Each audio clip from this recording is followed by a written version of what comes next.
Hello everyone! Today, let's embark on an enriching exploration into the world of teaching English to ESL learners. As educators, our mission extends far beyond the mere transmission of information. It encompasses the cultivation of critical thinking, the nurturing of literacy, and the impartation of essential life skills. Now, let's see how we can do it. Let me begin by delving into the realm of tasks designed to promote critical thinking and learning skills. Picture a classroom alive with energy as students categorize places into recreations and services, encouraging active participation and enhancing memory retention. Next, imagine students honing their selective listening skills through grid activities, decoding not just information, but also the speaker's attitude. These activities empower students to analyze, summarize, and reflect while developing critical thinking abilities. Additionally, graphic organizers such as timelines and Venn diagrams scaffold understanding of complex concepts and connect learning to real-life scenarios. These skills are essential beyond academia, equipping students for success in navigating the complexities of the modern world. In conclusion, fostering critical thinking and learning skills empowers students to thrive in a world full of challenges and opportunities. Let's embrace these engaging tasks to lay the foundation for a future filled with curiosity, creativity, and endless possibilities. Moving forward, let us explore the transformative potential of building literacy. Envision a learning environment where students embark on a journey from oral language to print, guided by the patient scaffolding of their teacher. Through engaging read-alouds, word exploration activities, and collaborative storytelling, learners develop fluency, comprehension, and a lifelong love of reading. By connecting literacy skills to real-world scenarios and personal experiences, we instill a sense of relevance and empowerment that transcends the boundaries of the classroom. But our journey does not end there. Let's venture into the realm of lesson planning for life skills, a structured yet dynamic approach that integrates language acquisition with practical, real-world applications. From reviewing and warm-up activities to guided practice and communicative tasks, each lesson is meticulously crafted to equip learners with the tools they need to navigate the complexities of modern life with confidence and proficiency. One of the most important aspects of language learning is being able to develop and enrich vocabulary. Of course, not all students will be at an advanced level. So, let's take a look at what we can do with beginner-level students in this regard. Firstly, we begin by previewing the new vocabulary and tapping into prior knowledge. Through total physical response, TPR, students actively engage in listening, speaking, watching, and even touching, establishing a strong connection with the new words. For adult learners, TPR serves as a relaxing and effective method. Repetition plays a crucial role here, as students repeat the words the teacher introduces, reinforcing their understanding.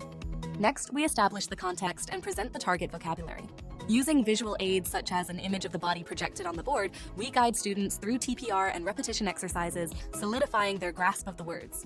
Moving on, we provide multiple opportunities for students to engage with the new vocabulary through diverse activities. Collaborative pair activities encourage students to both speak and listen, while spelling activities empower them to take charge of their learning with teacher support.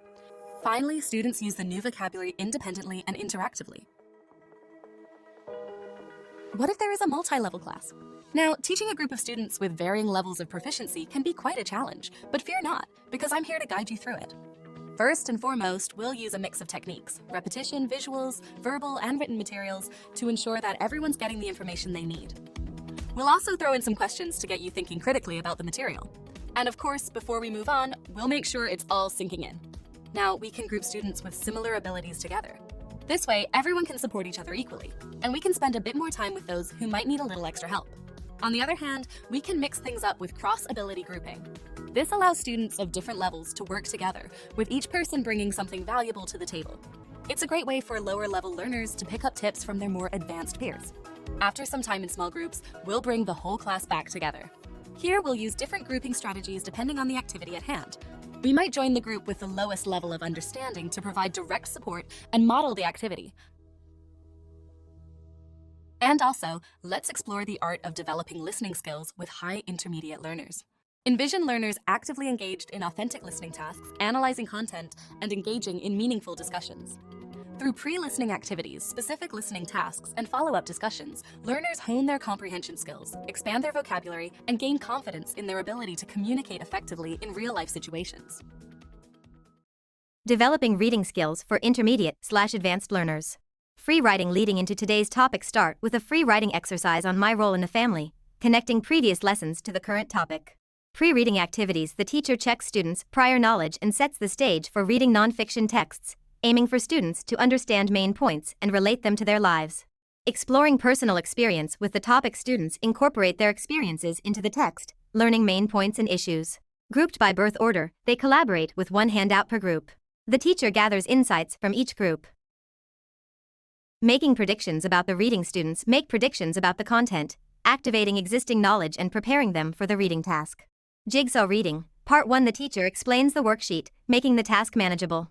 Each group handles one section, with higher-level students assisting others. A tree diagram helps organize information visually.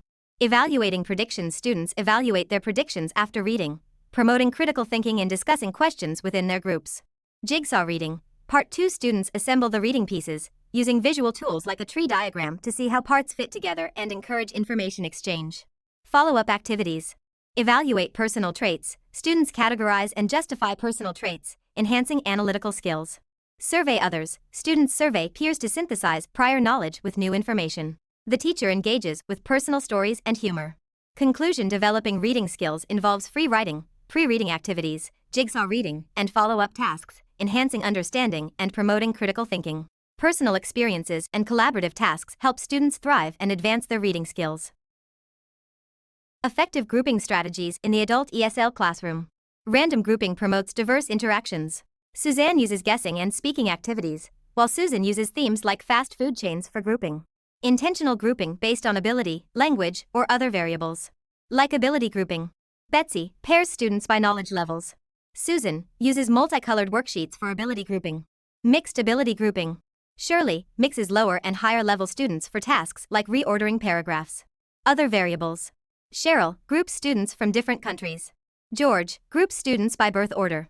Whole group activities useful for reviewing information and assessing understanding. George recaps previous lessons to engage the whole group. Environment. Conclusion. Effective grouping strategies enhance authentic interaction, fluency, and diverse learning contexts. Planning purposeful activities, providing clear directions, monitoring, and debriefing are essential for a dynamic learning. Teaching grammar in real-life contexts. Establish a context using the grammar. Use a timeline of personal events to differentiate between past tense and present perfect. Check understanding of form and meaning. Gauge prior knowledge and elicit present perfect forms, solidifying understanding through active use. Checking activity. Students work in pairs to practice the grammar in a supportive environment. Meaningful practice. Focus on accuracy. Use whole group ball toss and grid exercises to practice how long have you. Questions with a focus on accuracy. Meaningful practice. Focus on fluency. Encourage communication through information gap activities about public figures, fostering effective interaction in multi-level classes. Conclusion. Teaching grammar in real-life contexts involves establishing a meaningful context, checking understanding, practicing accuracy, and encouraging fluency, enhancing learners' language skills and confidence. Tasks to promote oral skills, from accuracy to fluency. Tasks that focus on accuracy. Total physical response, TPR. Students identify body parts. Grid activities, use present perfect tense with for and since. Matching activities, focus on sentence and word stress. Matching sentence halves, promote interaction with present real conditions. Fly swatter game, reinforce vocabulary. Chain activities, practice how long have you. Questions. Line up yes, form sentences and indicate stressed/unstressed words. Tasks that focus on fluency. Co-constructed dialogues, practice realistic dialogues. Poster presentations, discuss community places. Infogap activities, exchange information about public figures. Interview grids, compare cultural customs. Sorting activities, discuss personality traits. One-question interviews, practice question forms about cultures. Conclusion. Promoting oral skills requires balancing accuracy and fluency tasks. Engaging, meaningful tasks help learners integrate and use new language effectively. Assessing learning in the adult ESL classroom. Connecting instructional objectives with outcomes. Define clear objectives and criteria for achievement. Use models to exemplify expected performance. Checking comprehension and learning. Use recaps and direct questions to gauge understanding. Apply learning in novel ways and engage in whole class discussions. Using a task-based approach. Task-based assessments, such as interactive activities and physical demonstrations, effectively measure students' abilities. Effective assessment throughout the lesson. Continuous observation and varied assessments provide valuable feedback, guiding instruction and ensuring progress. Conclusion. Effective assessment connects objectives with outcomes, employs diverse strategies, and is ongoing throughout the lesson. This approach ensures students' success in achieving their language goals.